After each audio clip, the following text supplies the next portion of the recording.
낮 예배를 함께 드리겠습니다.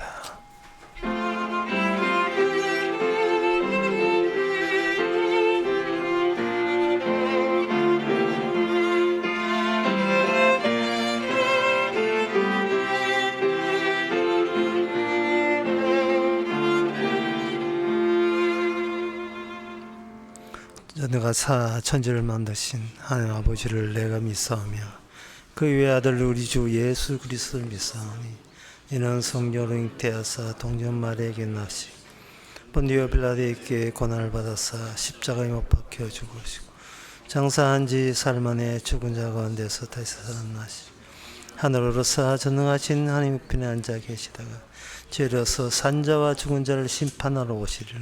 성령을 믿사오며 거룩한 공예와 성도와 소통하는 것과 죄를 사하여 주시는 것과 몸이 사는 것과 영원히 사는 것을 믿사옵나이다. 아멘. 찬양하라. 하나님을 찬양하라. 찬양하라. 우리 왕을 찬양하라. 하나님은 온 땅의 왕이십니다. 지혜와 시로 찬양할지어다. 하나님, 우리 자신밖에 모르는 저희들에게 온 땅에 하나님의 지혜가 넘침을 체험할 수 있도록 알게 해주신 것을 감사합니다. 홀로 살지 않게 해주시고 주님 홀로 찬양할 수 있는 종이 된 것을 영광으로 여기는 저희들 되게 하옵소서. 예수님 이름으로 기도합나이다. 아멘. 교동문 28번입니다.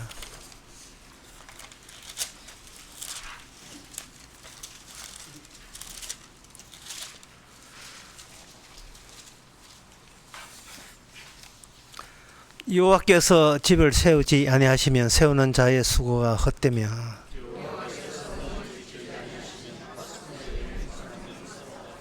너희가 일찍 일어나고 늦게 누우며 수구의 떡을 먹음이 헛되도다.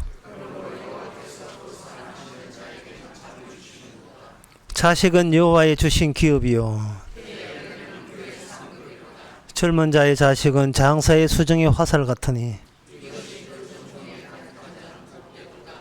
다 같이 합시다. 저희가 성문에서 그 원수와 말할 때에 수치를 당치 아니하리로다. 아멘. 자리에 앉아서서 찬송가 101장 합시다.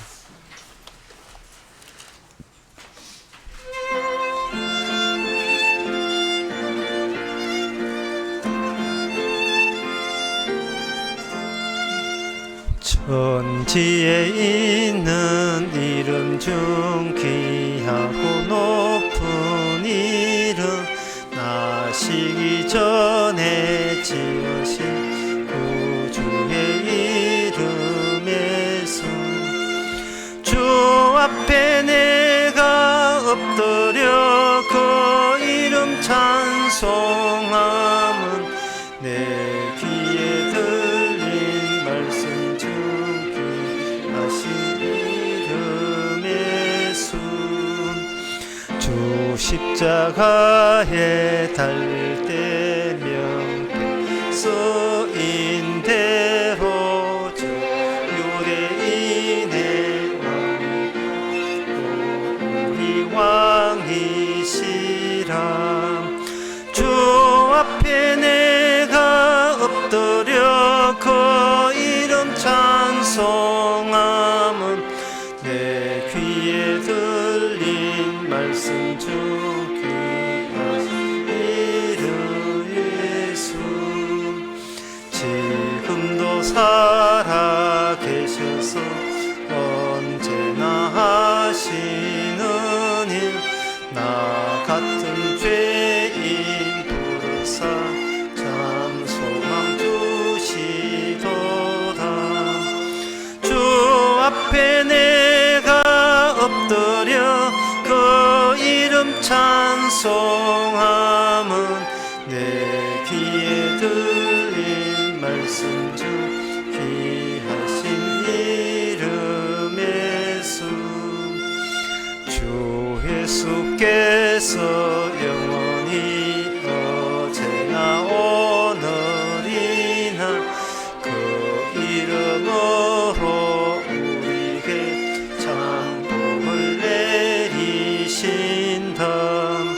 주 앞에 내가 엎드려 그 이름 찬송함은 찬송함은 내 귀에 들린 말씀 중 귀하신 이름 예수. 아멘.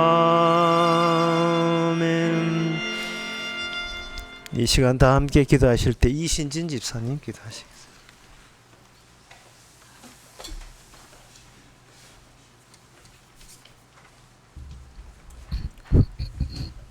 기도하겠습니다. 우리 자신의 노력과 수고함으로 얻은 성취물로 세상에서의 누리는 상대적 행복보다 자신의 목숨까지 내어주심으로 일한 것 없이 의롭다 하심을 얻은 그 은혜 안에 살기를 원하오며, 나로 인한 것이 아니고서는 즐거움이 없는 전 세상에서의 이 세대 속에 살고 있는 저희들의 모습입니다. 나와 아무런 상관없어 보이는 그 십자가의 죽음으로 인해서 주어지는 그 혜택으로 저희들 그저 은혜 안에서 즐거움으로 그 죽음에 참여하며 살기를 원합니다. 고아와 과부된 자들에게 친히 찾아오셔서 참 아버지로서 참 신랑으로서 저희들 긍휼을 베풀어 주옵소서. 주께서 친히 베푸시는 혼인잔치에 강권하시는 그 초대하심에 저희들 즐거움으로 참여하는 자들 되게 하옵소서. 예수님 이름으로 기도합니다.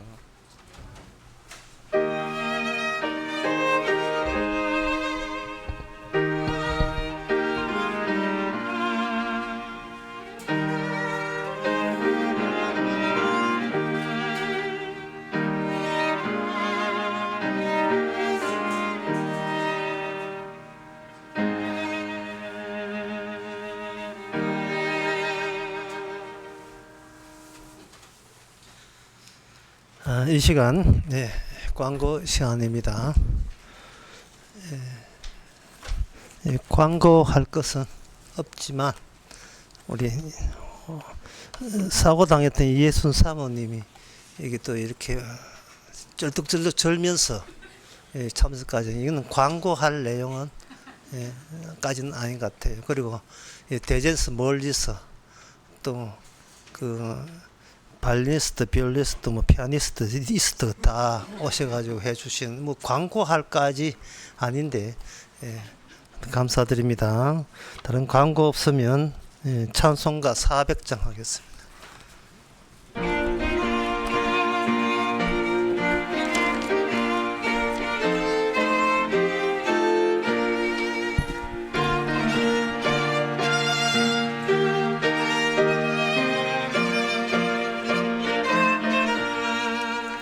주의 진리 위에 십자가 공기 하늘 높이 쳐들고 주의 군사 되어 용맹스럽게 찬송하며 나가세 나가세 나가세 주 예수만을 위하여 입숨까지도 바치고 싸움터로 나가세 원수들이 비록 강할지라도 주의 군기 붙들고 주의 진리 위해 용맹 다하여 분별하며 살아세 나가세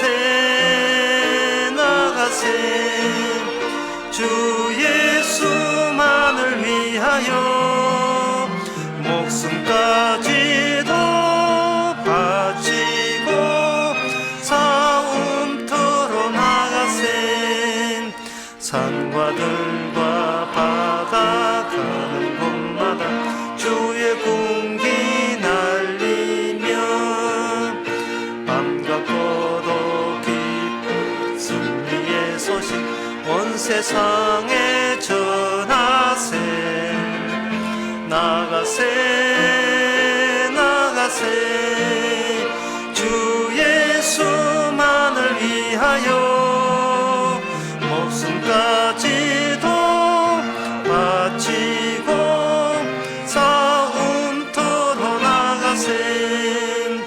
원수들은 이미 예수의 손에 하나도 없이 패하고 주의 군기만을 영광스럽게 온누리에 빛나네. 나가세 나가세 주 예수만을 위하여 목숨까지도 바치고 싸움터로 나가세.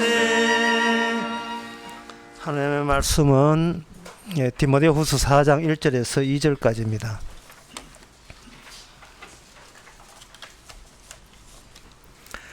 하나님 앞과 산자와 죽은 자를 심판하실 그리스도 예수 앞에서 그의 나타나실 것과 그의 날을 두고 엄히 명하노니 너는 말씀을 전파하라. 때를 얻든지 못 얻든지 항상 힘쓰라. 범사의 오래 참음과 가르침으로 경책하며 경계하며 권하라. 아멘. 하나님께서 또는 예수님께서 산자와 죽은 자까지 심판하신다 되어 있어요. 그게 죽음이 심판의 마감이 아니다는 거예요. 죽었다고 해서 심판을 끝장낸 게 아니라는 겁니다. 죽고 난 뒤에 본격적으로 본격적인 본 게임이 들어갑니다. 심판 게임, 저주 게임이 들어가죠. 사람들이 교회에 나올 때는 하나님께 도움받기 위해서 하나님 저를 사랑해달라고 교회에 나와요. 사랑해달라, 지켜달라, 도와주세요, 뭐 이런 마음으로 오는데 막상 하나님께서 우리에게 주실 것은 내가 산자와 죽은 자를 심판할 것이다. 주께서 준비한 것은 심판이었습니다. 이 말은 쉽게 말하면 이런 거예요. 아동이 학교 마치고 아이고 덥다 이제 집에 가자 하고 집으로 가는데 부모가 집으로 오는 애 손목 잡고 가자 학교로 도로 그렇게 되는 겁니다. 종교라 하는 것은 고생할 만큼 고생했으니까 천국 가서 푹 쉬자, 이게 종교거든요. 그런데 주님께서는 가자, 네가 고생했다는 그 자리에 다시 돌아가자. 네가 이런 식으로 제대로 네가 고생을 제대로 안다면 내가 죽어서는 이제 천국 가야지, 이런 생각이 나올 수가 없게 돼 있다는 거예요. 뭔가 이 땅에 살면서 빼먹고 살아는 거예요. 뭔가 누락되고 놓치고 있었던 게 있었습니다. 그것은 하나님께서 심판하신다는 이야기를 듣고 사람들은 심판의 그 대비책을 강구해가지고 교회 가서 교회의 성경 가르침대로 다 받아들이면 내가 심판에서 모면되고 면제되겠지 라는 생각을 가지는 거예요. 그래서 복음 믿으라 하면 복음 믿고, 십자가면 십자가 믿고, 피 믿으라 하면 피 믿고, 언약면 언약 믿고, 온갖 한도 다 하면서 뭐 이 정도 하면 충분한 대비책이 되지 않겠습니까? 라고 이제는 남아있는 것은 천국 가서 편히 쉴 일만 남아있다. 그걸 이제 경상도 말로 단디 했다는 거예요. 이제 자기 구원의 단돌이 또 단디, 대구은행 카드에 단디 카드였어요. 단돌이 제대로 이제는 미래를 보험 하나 잘 들여놨다 이래 생각하는데, 그 인간이 놓친 인간은 뭐냐 하면은 나름대로의 판단하고 심판을 했거든요. 나름대로의 자기 자신의 행동을 날마다 판단하고 제대로 가고 있는지를. 그러나 그렇게 자기가 어떤 판단을 하고 이해를 하기 때문에 놓친 게 뭐냐 하면은 하나님의 심판을 놓친 거예요.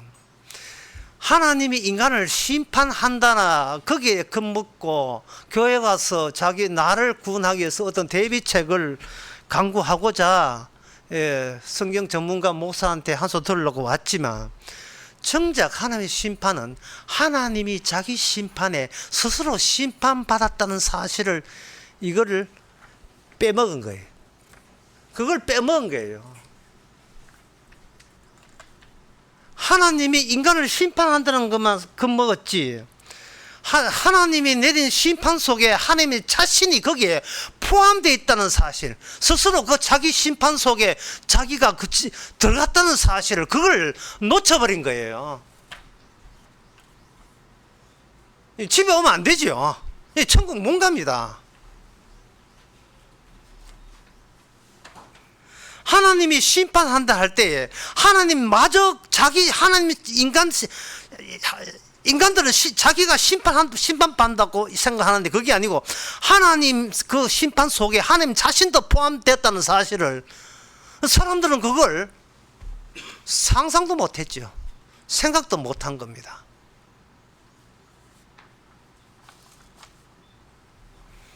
그러니까 성경에서 산자와 죽은 자를 심판한다고 이야기하니까 하나님이 좀 심술이 대단하네. 선악과 따먹었다고, 하나님이 참 뒤끝 장렬하네. 뒤끝 장렬해. 그거 따먹었다고 사람을 작사를 내시네. 그러니까 내가 워낙 사람이 좋으니까 하나님의 심판도 내가 받아줘야지, 이런 식으로 또 자기 가치를, 또 자기 값어치를 높입니다. 그래 놓고는 내가 하나님의 심판하기 때문에 내가 어떻게 그 심판 앞에서 어떻게 처신해서, 남들은 다 심판받더라도 나만은 심판받지 않고 어디 구원에서 빠져나가는 어떤 게임을 한번 즐겨봐? 이런 식으로 나오는 거예요. 원래 이 심판이라는 것이 어디서 나오냐 하면은, 창세기 2장에서 하나님과 인간은 에덴 동산 같이 살게 돼 있어요. 거처가 둘이 아니고 하나였어요. 거처가 하나인데, 선악과 따먹고 난 뒤에 거처가 둘로 바뀌었습니다. 한쪽은 생명나무가 있는 거처와 생명나무가 없는 거처, 둘로 분리가 된 거예요. 두 개가 된 거처를 하나로 단일화시키기 위해서 한쪽 거처를 제거해 버리는 겁니다. 그걸 단일화하면서 그 두 개의 거처를 통일된 거처로 만들어내기 위해서 인간에게는 일을 맡길 수가 없어요. 예수님께서 이 지상에 보내가지고 선악과 심어놓은 취지도, 그 취지도 완성시키고, 동시에 생명나무의 취지도 완성시켜서 이제는 사람이 사는 처소를 만든 게 아니고 예수님이 사는 처소를 만든 거예요. 그것을 골로새 1장에서 그걸 아들의 나라, 아들의 나라이 아니고 아들의 나라로 만든 겁니다. 이 말은 사람이 심판에서 면제될 인간은 아무도 없다는 거예요. 누구는 살고 누구는 죽고 없어요. 모두 다 심판의 대상이 되는 겁니다.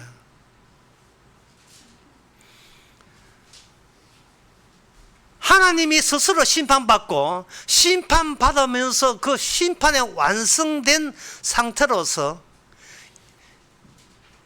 기존의 인간 하늘나라도 아니고 기존의 인간 나라도 아니고 제3의 나라, 아들의 나라로 통합해서 만드는 그 계획을 주님께서 생각을 해 주신 겁니다. 그 일을 위해서, 그렇게 선악과 따먹었다, 선악과가 훼손되었는데 그 훼손된 것을 어떤 식으로 완성시키느냐, 이게 이제 굉장히 중요한 관건이 돼요. 하나님께서 인간이 훼손시킨 선악과 그 완성을 어떤 식으로 그 훼손된 것을, 의미를 완성시키는가, 그것은 하나님께서, 예수님께서 인간을, 그게 마귀를 흉내를 내요. 인간을 흉내내게 하는 겁니다. 어떤 식으로 하냐면은 인간은 선악과 따먹고 난 뒤에 내가 곧 생명이고 내가 곧 진리고 내가 곧 길이기 되기 때문에 그렇습니다. 예수님께서 요한복음 14장에서 내가 곧 진리요 내가 곧 길이요 내가 생명이라 이 말씀은 예수님께서 굳이 그 말씀 하기 전부터 이미 인간들이 본인들이 길이요 본인들이 진리요 본인들이 생명인 것처럼 이미 살고 있다는 그 사실을 전제로 하신 거예요. 너희들은 네가 생각하는 그 자체에 네가 위반자가 되어 있다. 위반자에 대해서 예수님께서 계속해서 심판의 말씀을 계속해서 주시는 거예요. 심판의 말씀을. 자, 심판이라는 것은 그 처가 두 개로 분리된 걸 하나로 통합하는 것이 심판이라 했어요. 두 개 다 없애고 새로운 하나를 만드는 겁니다. 그럼 심판하기 위해서는 뭐냐 하면은 너 이리 와, 너 죽었어. 이게 심판이거든요. 너 이리 와, 너 존재 의미 없어. 이게 심판이에요. 주께서 심판하신다는 성경에서 산자와 죽은 자를 심판한다는 말은 인간 의미 없어라는 뜻이에요. 아까 기도하시는 분이 중요한 이야기였어요. 주님하고 우리하고 상관이 없다는 것 대단히 중요한 거예요. 상관없습니다. 상관이 없어요. 그 우리하고 우리가 어떤 행동에도 상관없다는 게 요한복음 6장 38절에 40절에 나옵니다. 예수님께서 오셔서 하는 말씀이 내가 하늘로서 내려온 것은 내 뜻을 행한 게 아니요 나를 보내신 이의 뜻을 행하려 함이니라. 나를 보내신 이의 뜻은 이렇게 되어 있어요. 38절부터 설명하면 내가 나오는 모든 행위는 나 말고 다른 분의 뜻이 먼저 전제되어 있었고 나는 그분의 뜻을 수행하기 위해서 이 땅에 왔다는 겁니다. 그럼 이 말은 이 세상에서 의미 있는 것은 아버지와 아들 관계 그걸로 끝입니다. 인간은 빠져주세요. 인간은 완전히 빠져주세요. 인간이 뭘 하든 간에 주께서는 관심도 없어요. 빠져주세요.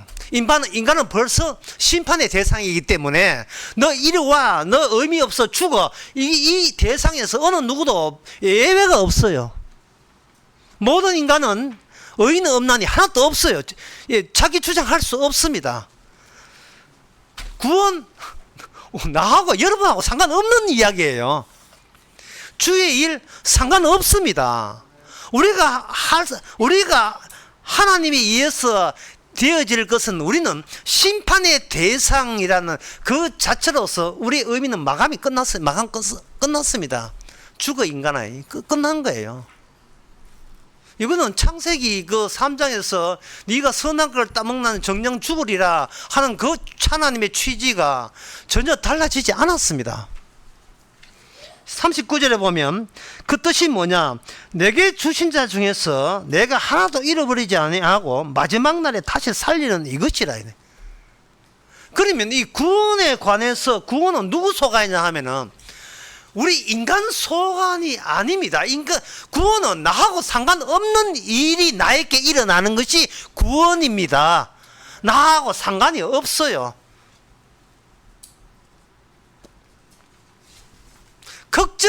우리 자신에 대해서 걱정할 권한도 없고 그런 자격도 우리는 없습니다. 나 죽으면 지옥 가면 어때? 그 자체가 시금방지한 태도예요. 지옥이고 천국이고 그건 네 소관 아닌데 네가 왜 걱정을 하냐면 네가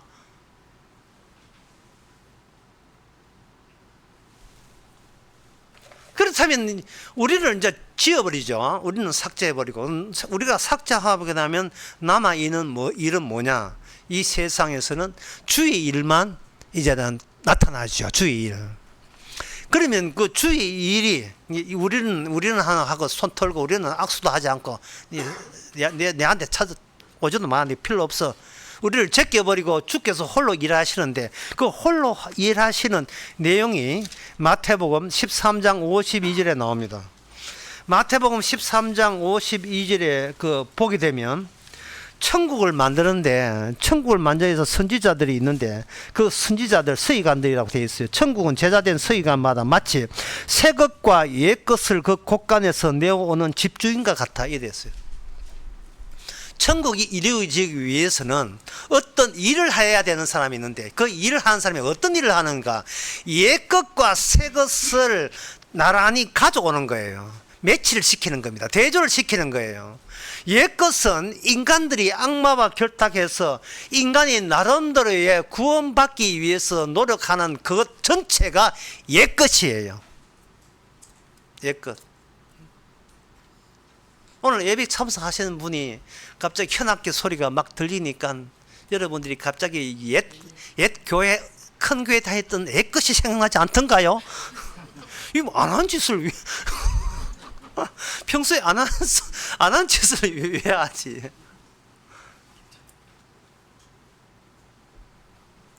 옛 것은 뭐냐 하면은 이겁니다. 학생이 아동이 학교 생활에 너무 힘들어 가지고 빨리 수업 끝나기를 바라고 난 뒤에 아휴 이제 집에 가자 하고 집에 오는 거 그게 옛 것이에요. 세상 사는 것이 너무 힘들기 때문에 죽어서는 호강하자 하고 천국 가겠다는 것이 옛 것이에요. 그게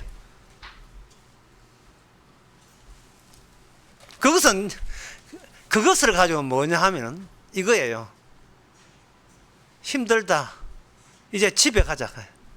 그 집에 가자. 안식처. 하나님의 심판은 우리의 안식처를 폭파시킵니다. 우리의 안식처를 용납하지 않아요. 편히 쉴 곳이 없어요. 상당히 찬송가 아닌데 가스펠송 가운데 유명한 가스펠송 가운데서 그 가사가 좀 수상한 가사가 있어서 한번 제가 적어봤습니다. 저 멀리 배는 나의 시온성 오 거룩한 아버지의 집 내 사모한 집에 가고자 한밤을 새웠네. 저 망망한 바다 위에 이 몸이 상할지라도 오늘은 이곳 내일은 저곳 주 복음 전하리. 저 멀리 배는 나의 시온성 그런 거 없습니다. 저 멀리 배는 나의 시온성 없어요. 왜? 시온성이 두 개 되기 때문에. 옛 시온성과 새 시온성이 이게 불연속적입니다. 하나님의 심판의 완성, 선악과의 완성, 인간에게 막혀 있습니다. 끊어져 있습니다. 인간은 거기에 참여할 수가 없습니다. 인간이 이미 이 땅에서 자기에게 살 궁리를 하고 행복을 추구할 권한이 있다고 착각해가지고 행복을 추구하는데 그것이 마지막 나오는 그 환타지 환상이 뭐냐 하면 저 멀리 보는 시온성 나의 영원한 안식처를 그리워하고 있어요. 뭐 했다고? 이 세상에 뭐 했다고 안식처를 찾지요? 네가 교회 와서 뭐 했다고?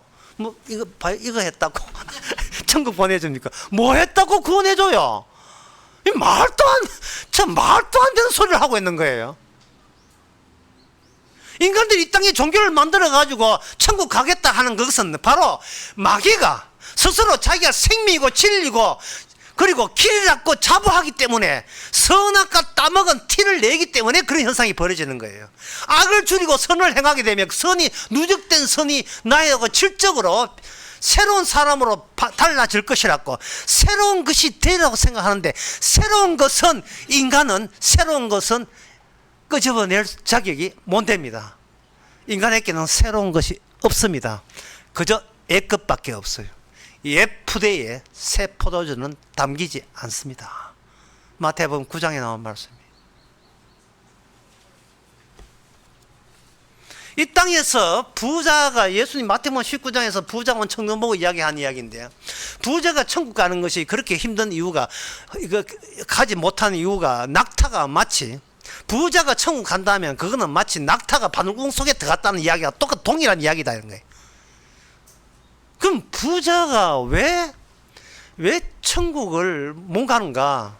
그거는 넉넉하고 풍부한 그 재산으로 인하여 자기가 있는 소유한 그것이 마치 자기의 어떤 쉼터 안식처라고 오해하기 때문에 그러한 집착을 포기를 못하기 때문에 그래요. 하나님께서 뭐 주께 봉사하니까 바르게 살게 해서 복을 주셔가지고 나로 하여금 부자 되게 하셨다. 부자 되게 하셨다는 그 내 재산이 많다는 그것이, 이것이 옛것의 범주의 스케일에 속하는 사실을 놓쳐버려요. 하나님께서 나를 부자 되게 했다는 것은 내가 착하다는 뜻이고, 내가 착하다는 뜻은 하나님께서 내한테는 더는 심판을 행하지 않고 복으로만 이제 줄게 라고 한다고 스스로 그렇게 잘못 해석하고 있는 거예요. 큰 교회 가면 그런 게 많아요. 우리 교회 장로님은 열심히 봉사했더니만 복을 주셔가지고 이번에 회사 10개를 또 인수했다. 세상에, 저게 하나님 살아계신 모습이 아닌가 뭔가. 찬양하라 찬양하라.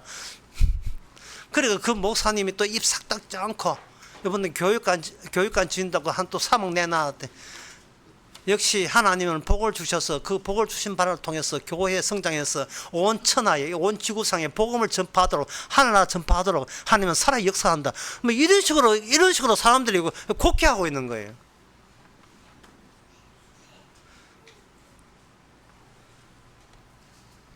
하나님께서 그 주시는 복을 주신다고는 구약에 나와 있어요. 신명기 28장 그 유명한 말씀인데, 여러분이 옛 교회 갔을 때는 여러분이 신방할 때마다 많이 들었던 거예요. 신명기 28장 1절, 내가 오늘날 너 모든 명을 지키면 행하면 너를 모든 민족에 뛰어나게 하시고 성읍에 복을 받고, 4절에 네 소생이가 네 토지의 소생과 내 짐승의 새끼와 우양의 새끼가 복을 받을 것이고, 특히 사람들에게 인기 있는 것은 네가 머리가 될지언정 꼬리가 되지 않은 사실. 야, 신방 갈 때마다 뭐 따라다니는 전도사는 지어 좋겠어. 똑같은 소리 똑같은 그 어느 집가 똑같은 거 이 보면 하루 신방 다 떼우고 있어요. 그런데 이걸 알아야 돼요. 그 신명기에 그렇게 28장을 하면서 왜 14절, 15절은 왜 안 넘어가냐, 그쪽은 안 넘어가느냐 이 말이죠. 네가 내 말을 다 지키지 않으면 어디 가도 저주가 너를 따를 것이다. 네가 머리는 그냥 꼬리가 될 거다. 왜 이 말씀은 왜 안 하는 겁니까? 신방 헌금 안 나올까 싶어서 걱정이 돼서 그런데, 이게 이 말씀을 딱 주시면서 주께서 하시는 말씀이 뭐냐 하면, 너희들은 처벌을 먼저 받고 규칙은 나중에 발견한 처지다 이 말입니다. 모든 인간은 죽기 위해서 심판받기 위해서 태어난 처벌받은 자로 태어난 거예요. 이 땅에 역사적 사명을 띠고 심판받는 역사적 사명을 띠고 뭘 해도 저주가 되는 역사적 사명을 띠고 이 땅에 태어난 겁니다. 처벌을 먼저 받고, 왜 우리가 이렇게 어린 갓난 아이까지 아무것도 한 것도 없는 아이가 왜 냉장고에서 죽어야 되는지, 그 냉동실에서 왜 우리가 뭘 해도 지질이 고생만 해야 되는지, 그것을 저주를 통해서 하나님의 일관된 원칙을 발견해야 되는 거예요. 발견해야 되는 거예요. 하나님께서 이걸 율법화 시킨 것은 율법을 그 코앞에다가 들이대야 됩니다. 그러면 인간들은 그 율법을 보는 순간 내가 어떻게 하면 잘 먹고 잘 살 수 있는가, 어떻게 하면 구원받을 수 있는가, 모든 아이디어를 코앞에 넣은 성경 말씀을 해석함으로써 어떤 내 나름대로의 규칙을 뽑아내려고 예를 쓰는데, 그 뽑아낸 규칙이 옛것이, 그게 마귀의 아이디어입니다. 그 아이디어로 돌아가신 분이 있어요. 그 분이 바로 예수님이십니다. 경솔하게 유대인들이 예수님을 죽인 게 아니에요. 경솔하게 심사숙고해서 재판 내렸고 혼자 의견이 아니었습니다. 서울에서 양평까지 고속도로는 혼자 의견이지만, 이 과정이 정치적 발언을 했거든요. 예수님 죽인 것은 혼자 의견이 아니에요. 잠복되어 있는 우리 전체에 일치된 의견이었습니다. 안 맞다, 맞지를 않다, 예수의 주장은 맞지를 않다. 우리가 그 당시 예수를 모르니까 예수의 주장을 포장을 했지만 그 당시는 사람은 생생하게 예수의 음성을 들었고 생생하게 그분의 얼굴을 보았고 그분의 행동도 직접 보고 그래서 내린 결론은 아니다. 아니다예요. 유대인들이 IQ가 낮아서 공부를 못해서 그렇습니까? 그들 아니면 우리도 아니에요. 우리가 가짜 예수를 믿으니까 예수 하지만 진짜 예수 하실 때는 우리 내린 결론은 동일합니다. 아니다. 당신은 아니야. 당신은 제거 대상이야.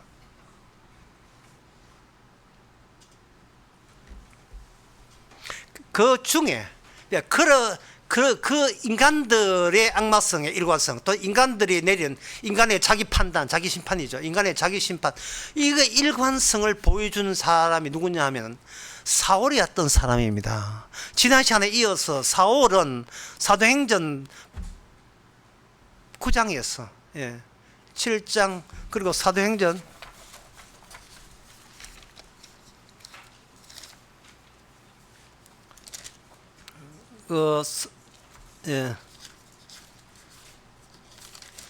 7장에서 설교를 마치고 그게 8장까지 7장까지 다 하고 8장 끝에 보면 7장 59절에 사울이라는 청년의 발 앞에 옷을 두었다. 다시 하면서 그들이 돌 던진 사람의 취지가 한 곳에서 나왔다는 뜻이고요. 그 한 취점이 뭐냐? 사울이라는 취점이에요. 그 사울 앞에 돌 던진 사람 옷을 벗어서 사울 앞에 둔 거예요. 사울은 예수 믿는 사람 잡아 죽이고 처단하는 하나의 그 지역의 책임자로서 지시를 받았기 때문에 사울 입장에서는 이것이 여호와 하나님에게 찬송과 영광이 되는 유일한 방식이라는 것을 본인은 마음에 두었던 겁니다.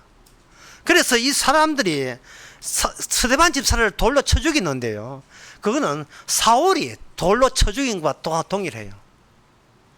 그 사울에게 인간의 판단, 인간의 세상을 보는 그 판단의식, 심판의식이 포함되어 있는데 선악체제에서 판단하는 그 판단이 사울에서 어디로 이어지느냐 하면은 사도 바울로 이어져요. 동일한 인물이니까 사울이 이름이 바뀌어서 바울이 되었거든요. 그러면 사울의 역할은 뭐냐면 돌로 스데반 집사님을 돌로 쳐 죽이는 일이라면 사도 바울의 역할은 복음으로 사람을 쳐 죽이는 역할을 하는 거예요.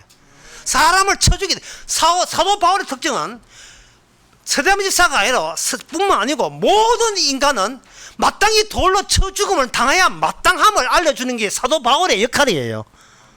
누구를 살리는 것은 없습니다. 그런데 사울과 사도 바울의 차이점은 사도 바울은 돌로 쳐 죽임을 당해야 된다는 그 심판의 대상 속에 본인을 거기다가 집어넣는다는 게 그게 차이점이에요. 예수님하고 똑같아.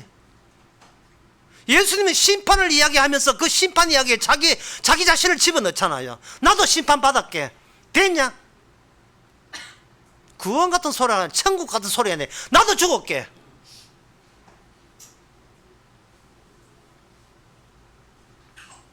하나님이여 저를 심판해 주옵소서. 하나님이여 저를 심판해 주옵소서. 이게 복음입니다. 하나님 하시고자 하는 일이 그 일 맞잖아요. 하나님 이제 하나님을 알았고 덩달아 나를 알았습니다. 구원받고자 천국 가고 예수 믿어서 천국 가고자 하는 이것이 바로 진리를 흉내내는 것이고 생명을 흉내내는 것이고 마귀의 부추김, 마귀가 준 욕망에 의해서 구원받고자 하는, 내 살고자 하는, 내 시원성 찾고자 하는 하나님 집착이 몸부림인 것을 이제 제가 알게 되었습니다. 주님 나라에 내가 상관없는 존재라는 것을 제가 받아들이게 하옵소서. 예수님도 거기에 호응하는 말씀을 평소에 이 땅에 계실 때 하셨어요.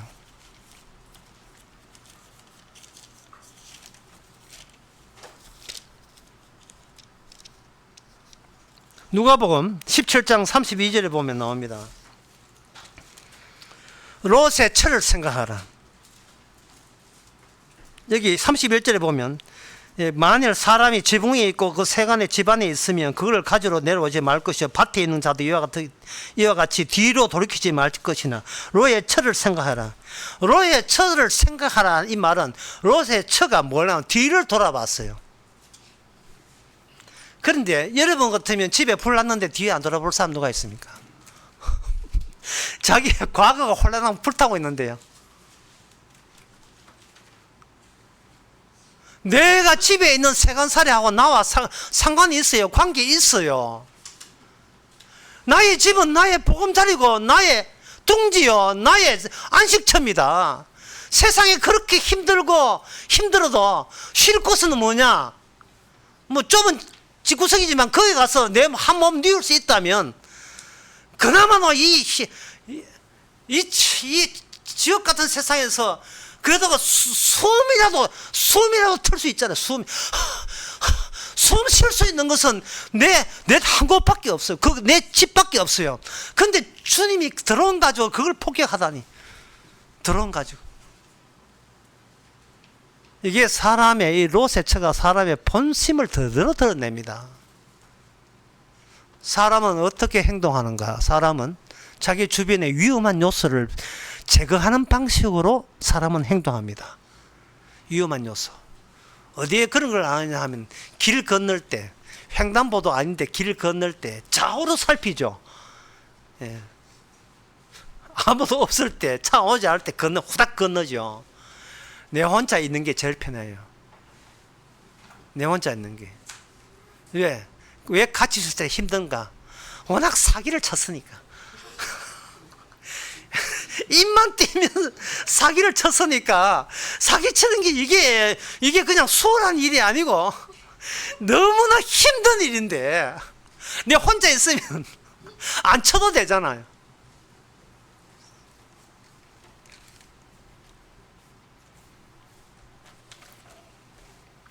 어떤 부부가 있었는데 헤어졌어요. 이혼을 했습니다. 이혼하면서 분명히 가정법 앞에서 우리 다시는 보는 일을 없게 하자 라고 했는데 여자도 쿨하게 좋다, 내가 속 시원하다 하고 갔는데 여자가 혼자 살기 힘들어요. 힘들어 가지고 생활비가 자꾸 쪼달리니까 집에 있는 노트북을 들고 이제 팔렸고 당근마켓이라는 직거래 카드는 안 되고 현찰만 교환되는 당근마켓 거리에 누구에서 만납시다 해가지고 전 현찰 들러 나오고 여기는 물건 들러 나가 바꾼 노트북 떡 나왔는데 이제 길에서 만났어요. 저쪽에서 남자 가네. 당근 하고 딱 보니까 헤어진 옛날 전 남편이.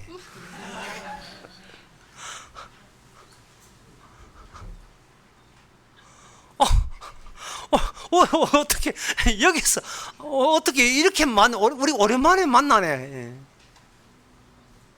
여자가 먼저 손소칩니다. 니 진짜 지적대네. 니 우리 주소 어떻게 알고 내 찾아왔지? 하긴. 네가 메시지 채팅했잖아. 이 주소라고. 맞지.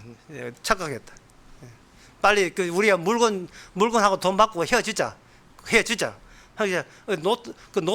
노트북 내놔. 노트북도 보니까 남자가 하나만, 야 이거 오랜만이다.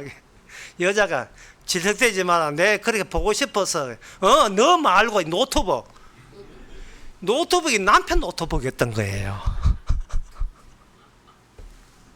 여자가 상당히 난처하니까 웃깁니다. 내 노트북 내 거야 하니까 어떻게 바탕화면이 내 대학 축구 동아리 바탕화면인데 여자가 양보하면 되는데 끝까지 양보 안 해요. 여기 이니셜이 SHC인데 이렇게 나오니까 여자가 또 말도 안 되는 거짓말을 이양 거짓말하는 계속 우깁니다. SHC 내가 순천향 대학 나왔잖아요. 남자 한 말이 내 이름이 송치호야.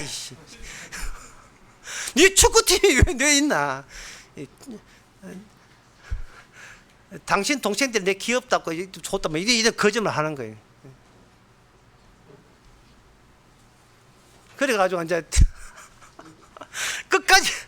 끝까지 싸워요. 이 말은 뭐냐 하면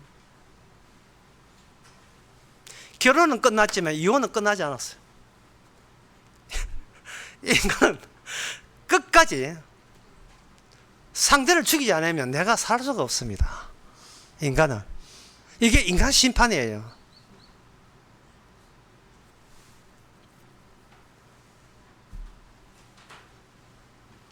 여자가 그 남편하고 헤어지면서 또 약이 올라오는 게 제가 패배했다는 기분이 나빴는 게, 니를 왜 우리 순실이 있는데 니 양육비 왜 안 줘? 이래 하니까 남자 하는 말이, 강아지한테도 양육비 주나 이 나오게. 맞지? 참. 니 왜 내 혼수한 거 내 다 가져갔어? 그게 남자 하는 말이, 그 때문에 우리 엄마 네가 완전히 화나서 어떻게 혼수를 렌탈라 하냐? 네 원주인 다 돌려줬어. 네 거 없어. 그래서 그도 서로 갈라졌다는 이야기죠. 실제로 그런 일이 아니고 코미디에 나오니. 사람은 남을 죽이지 아니하면요, 남을 죽이지 하면 내가 나다움에 내가 갖출 수 없는 존재가 인간이에요. 예. 그것 때문에 사는 게 그렇게 피곤해요. 이 말은 인간에게는 그 잘못된 만남이라는 것은 없습니다. 왜? 모든 인간은 심판의 대상이기 때문에 좋은 사람 만나도 니도 다 심판받고, 잘난 사람 만나도 다 심판받아요. 그러면 왜 결혼을 하게 하는가?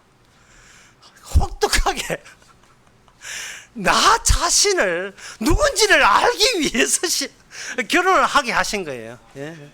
결혼 좀 하세요. 결혼 좀. 예.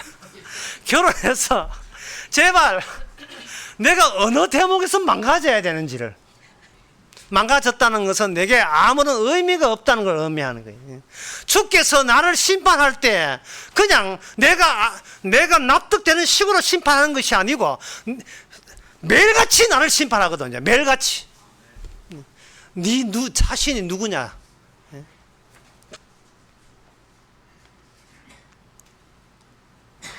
그렇다면 주께서 준비하는 그 안식처, 그 처소, 단일한 처소, 그것은 어떻게 우리 성도한테 주어지는가?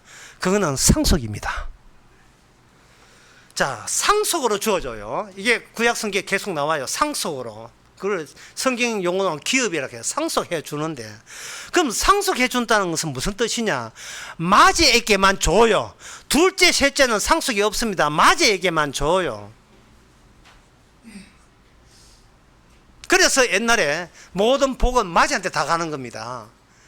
이삭이 야곱에게 다 갔을 때 에서는, 큰아들 에서는 아무것도 없고, 니는 둘째 아들한테 빌어먹으라 하는 그것을 아버지가 첫째 아들에게 내린 복이 그게예요. 네가 둘째한테 빌어먹어라. 네 이번 졌어. 네 거짓말쟁이 동생한테 졌어. 이게 주의 뜻이야. 자, 그러면 첫째는 좋겠네 라고 생각하겠죠. 이스라엘 나라의 특징이 뭐냐 하면은 맞이만 죽인다는 거예요. 맞이를 빈자리로 만들어요. 빈자리를. 이게 하나님께서 하나님의 자기 나라를 상속하는 방법이 그 방법이에요. 유월절에 어린 양 할 때 둘째, 셋째 아들, 첫째 누나, 둘째 여동생 멀쩡해요. 상관하지 않습니다. 누구하고 상관하느냐?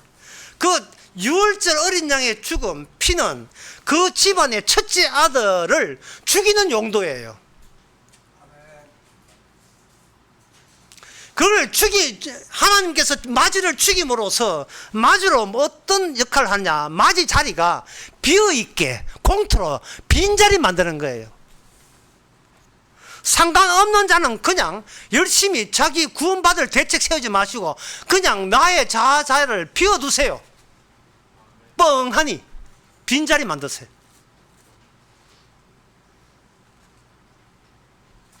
거기에 안식처 들어옵니다. 안식처가 거기 들어와요.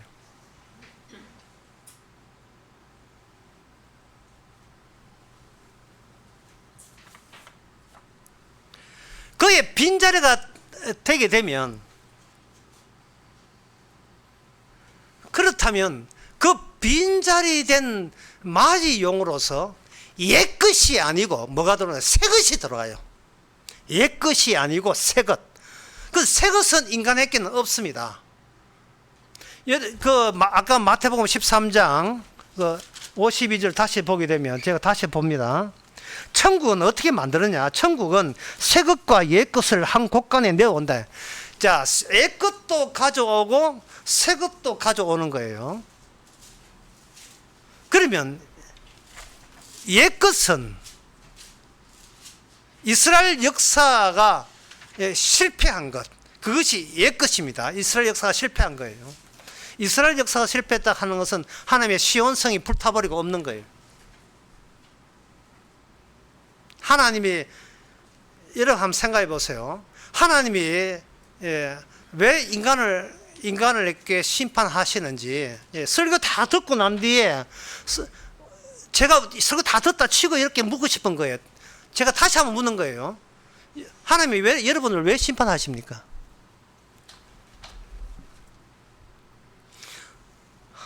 그럴 때 여러분들이 그것은 비어있는 장자를 상속하기 위해서 채워놓게 되면, 그 장자의 나라에서 장자만 아들이 되고 나머지는 아들이 되지 않는 그 관계성 속에서 그 장자가 새로운 형제를 만들기 위해서 뭔가 일을 해서 구원받았습니다 라고 아마 제가 설교를 앞으로 할 거예요. 끝날 때까지 할 겁니다. 그런데 그래 놓고 제가 하나님 왜 심판하지요? 물으면 그 답변으로 궁색해요. 그거 말고 다른 게 있어야 돼요. 왜냐하면요, 저도 알고 제가 여러분들은 아셨는데, 사람들은 하나님을 멀리 있다고 생각해요. 멀리 있다고 생각하고 중간에 성경이 있기 때문에 성경 해석 바로 알면 하늘나라와 합류가 된다, 거처를 할 수 있다고 생각하는데 그거 잘못입니다. 멀리 있을 때는 하나님을 마음껏 상상할 수 있어요. 하나님이 이런 분일까 저런 분일까.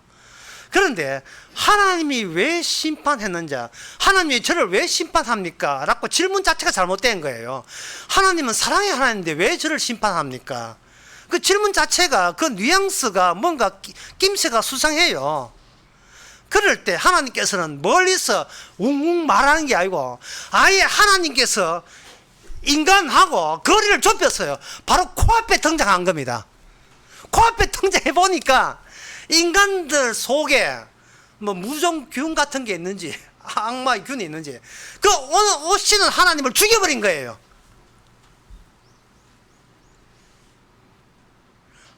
하나님을 왜 심판합니까? 라는 질문 자체가 성립이 안 될 정도로 인간은 그 멀리 있는 하나님에게 매일같이 분노 중이에요. 매일같이 인간은 크라잉, 울고 있어요. 인생 평생, 여기 뭐 90까지 안 살았으니까 마음대로 90평생 살면서 하루도 울지 않는 날 없고요, 하루도 분노하지 않는 날 없습니다. 그래서 나온 노래가, 유명한 노래가 삐로는 웃고 있지만, 인간들은 그 타인에게 분노하고 그리고 항상 혼자 있어도 울고 있는 것을 평생을 살면서 예수 감춘다고 얼마나 스트레스를 받는지, 그 스트레스 산다고 해가지고 뭐 디릭디릭 부가 살은 찌고 뭐 그렇게 살지요. 한순간도 크라잉, 울지 않는 순간 없고요, 한순간도 분노하지 않는 순간 없어요. 인간은 그걸 웃음으로 때우지요. 아이고 잘 지냅니다. 나 걱정이 없는 게 걱정이에요. 뭐예요? 예. 집에 나만 오는 게 도에 나서 뭐 어떻게 설 것만 걱정합니다. 어떤 35살 먹은 어떤 부부가 애 5명 낳았어요. 인간극장에 나왔어요. 예, 노인네나 보는 거 있잖아요. 인간극장에 5명 키워요. 애가 그렇게 좋고 애 키우는 게 그렇게 재밌답니다. 시아버지들, 시엄마, 시엄마는 죽어 나오고 있어요. 예. 이제 그건 모르겠고, 예. 내가 애 많은 건 내가 좋다는 거예요. 그러나 그 부모가 모르는 것은 그 애 5명이 전부 다 부모한테 분노하고 있다는 사실을 부모가 몰라요. 그리고 형제간끼리 서로 분노하고 있다는 사실을 몰라요. 그건 알아요. 누나하고 남동생 살아도 서로 매일같이 분노하고 있으니까 그거는 아는데, 모든 게 남 탓이에요. 모든 게 남 탓이에요. 모든 게 누나 탓이고 모든 것이 있다 엄마 탓이고 아빠 탓이에요. 5명 나누니 진짜 복스러워 보이죠. 서로 투쟁 중입니다. 부모는 자식에게, 자신은 부모에게, 형제는 형제끼리, 남편은 아내에게, 아내는 남편에게. 니 때문에 내 인생 조졌다. 꼭 이혼해야 이혼이 아니에요. 살아가면서 매일같이 내가 덕이 많아서 참고 있는 중이다. 맨날 이걸 배우자한테 터뜨리는 거예요. 참 난도 성질도 좋지 참. 서로를 죽입니다. 그러면 이런 인간의 자기밖에 모르는, 선악과 따먹고 자기밖에 모르는 인간, 마자가 해결을 해줘요. 어떻게 해결하는가? 그게 깐부 정신이에요. 깐부라 하는 것은 오징어 게임에 나오는 건데요, 구슬치기 게임에서 그 깐부를, 오징어 게임을 만든 그 노인네가 나옵니다. 그 노인네가 33차례나 오징어 게임을 계속해서 거기에다가 자기가 만들고, 거기 자기가 하나의 선수로서 거기에 1번이라 번호 1번으로 뛰어들었어요. 뛰어들면서 게임과 상관없이 사람 남도록 하는 요소를 집어넣은 겁니다. 그게 깐부라는 겁니다. 깐부가 뭐냐? 동지 비슷한 이야기인데, 네 것, 내 것이 없게 만들어요. 네 것, 내 것이 없게 만들면 그 없게 만드는 그 이 하나님 스스로 만든 심판 게임에 스스로 심판 당하는 자로 오신 그 깐부, 스스로 깐부 되시는 분, 니하고 내하고 동질성을 갖고 있는 그분 되시는 분이 자기 자신의 공로를 하기 위해서는 매일같이 우리의 것을 제거해 줘야 돼요. 제거해 주십니다. 그래야 네 것, 내 것이 없는 주님의 것이 되기 때문에. 그러기 위해서는 우리의 할 일은 뭐냐? 제가 설교 시간에 설교하면서 다 알려줬어요. 매일같이 우리는 울어야 되고요, 매일같이 우리는 분노해야 되고요, 매일같이 남을 죽여야 되고요, 우리는 매일같이 돈을 악착같이 버려야 되고요, 매일같이 우리는 집착하고 나만 챙겨야 돼요. 그게 우리한테 딱 맞습니다. 괜히 위선 떤다고 이거 말고 다른 짓 할 생각하지 마시기 바랍니다. 그리고 그러한 요소를 개어내고 토해내고 비워내는 역할은 우리 깐부 되시는 우리 주님의 역할이에요. 주님의 역할입니다. 그걸 사도 바울이 이해하면 그게 바로 복음이 그렇게 한다는 거예요. 니는 네 할 일을 해라. 네 할 일. 천하의 죄인 나밖에 못 그 할 일에 겨루지 말고 충실해야 돼요. 그거 하세요란 말이 지금 말 자체가 우스워요. 하고 계시니까. 내 것을 챙기는 방법은 모든 남을 폐차로 보시기 바랍니다. 폐차. 타협 못한 폐차. 그런데 우리는 내가 폐차라는 생각을 못해요. 남은 폐차고 나는 멀쩡하다고 생각한 거예요. 남은 구닥다리고 나는 새 것이라고 오해하고 있는 거예요. 주께서 우리를 그런 나기 때문에 예수님하고 상관없는 존재입니다. 그 상관없는데 저쪽에서, 주님 쪽에서 우리에게 말씀으로 실감나게 우리의 것을 제거해 주십니다. 우리 자체를 제거해 주십니다. 우리와 예수님과의 관계에 대해서 단적으로 잘 묘사한 성경 구절이 있습니다. 고린도후서 4장 10절에서 11절입니다. 이 대목이 여러분들이 이해가 되고 납득이 된다면 정말 여러분 복 받으신 거예요. 이렇게 운 던져 놓고 읽어 드리겠습니다. 우리가 항상 예수 죽인 것을 몸에 짊어지면 예수의 생명도 우리 몸에 나타나게 함이라. 우리 산자가 항상 예수를 위해서 죽음에 넘기우면 예수의 생명이 또한 우리 죽을 육체에 나타나게 합니다. 이게 인간과 예수님 사이의 깐부 관계입니다. 예수님, 내 자살은 소용이 없어요. 예수님의 죽음이 우리로 하여금 매일같이 우리를 공터로 만듭니다.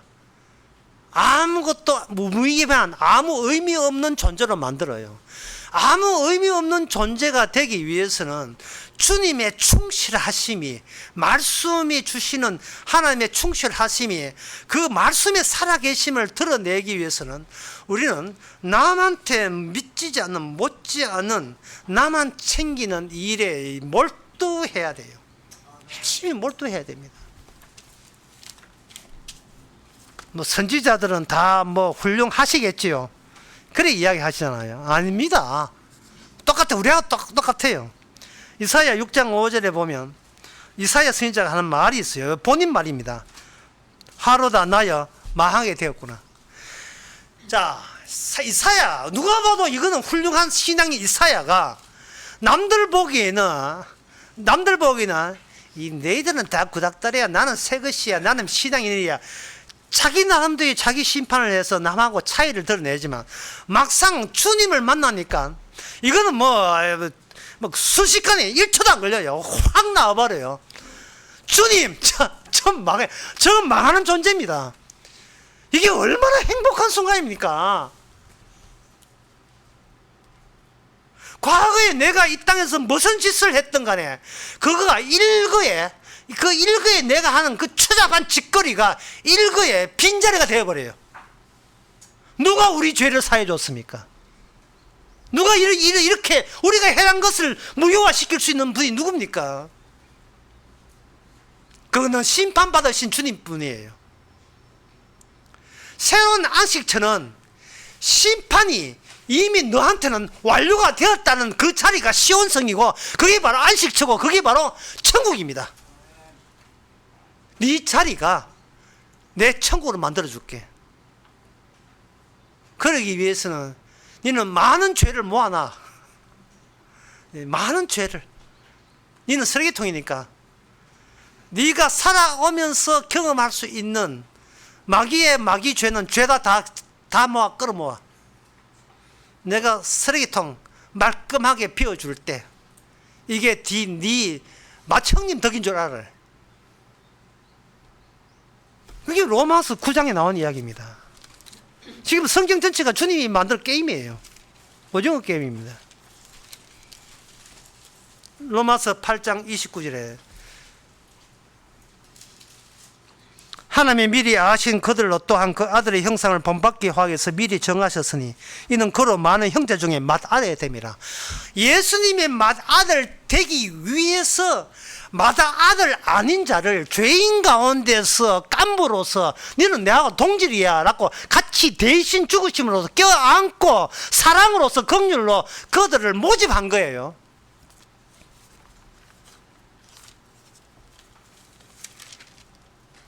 그 모집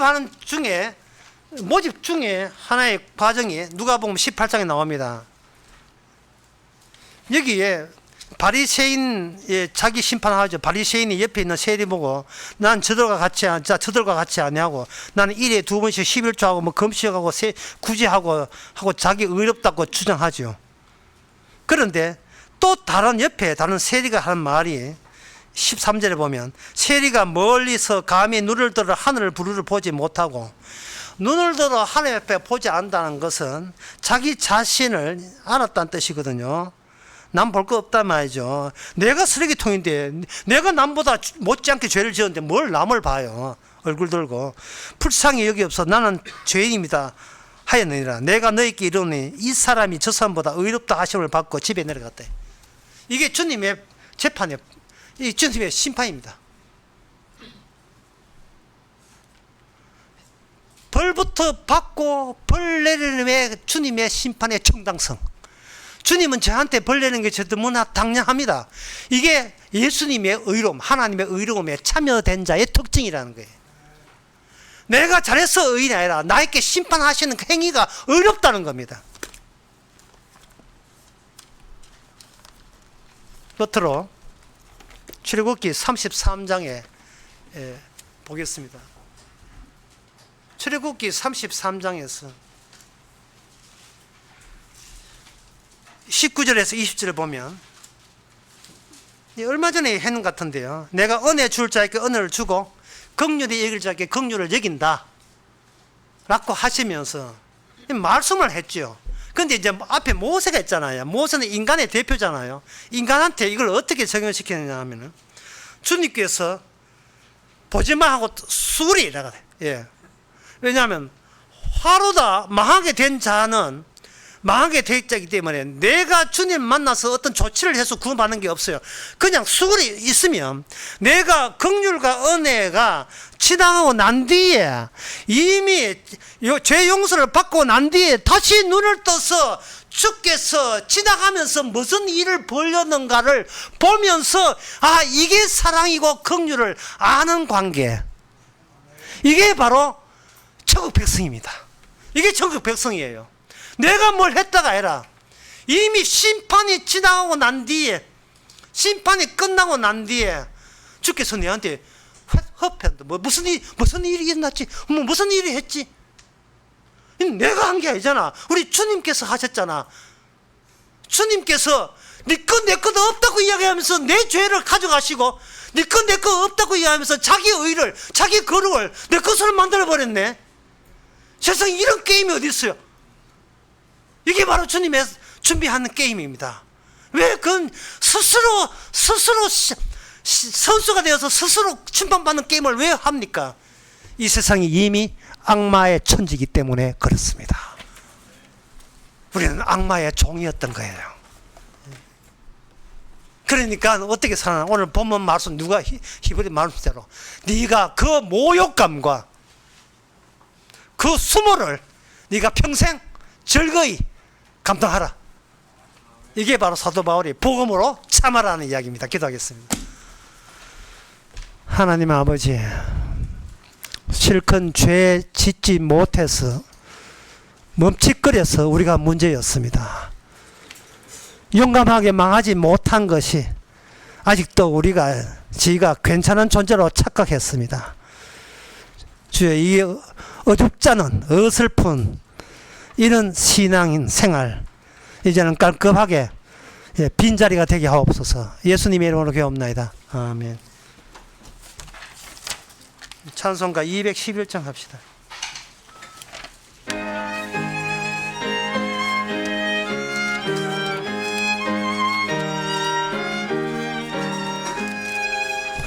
그 참혹한 십자가에 주 달려 흘린 피 샘물같이 늘 흐르니 죄 많은 형제여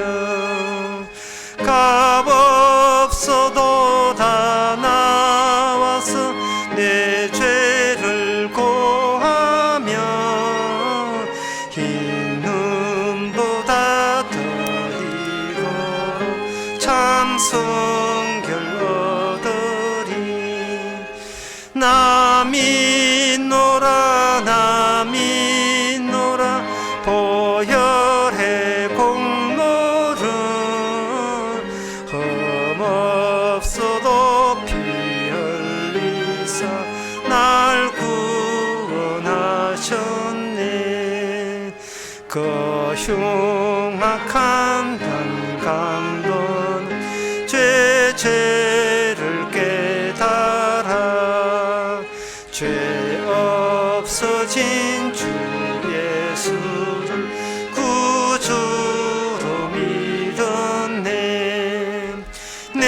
지은 죄 흉악하나 주 예수 믿으며 용서받고 감동하지 곧 용서받으리. 나 믿노라 나 믿노라 보혈의 공로는 흠없어도 피 흘리사 날 구원하셨네. 온 백성의 죄 사신 하나님 어린 양 그 십자가 지심으로 온 인류 구했네. 저 영원한 새 나라에 다 같이 모여서 금거문고 한곡조로 새 노래 부르리. 나 믿노라 나 믿노라 보혈의 공로를 흠없어도 피 흘리사 날 구하셨네. 기도합시다. 지금은 우리 주 예수 그리스도의 은혜와 하나님의 크신 사랑과 성령의 충만하심이 망하지 않기 위해서 꼼수를 서면서 살아온 그것이 잘못인 것을 깨닫는 모든 성도에게 지금부터 함께 있을지어다. 아멘.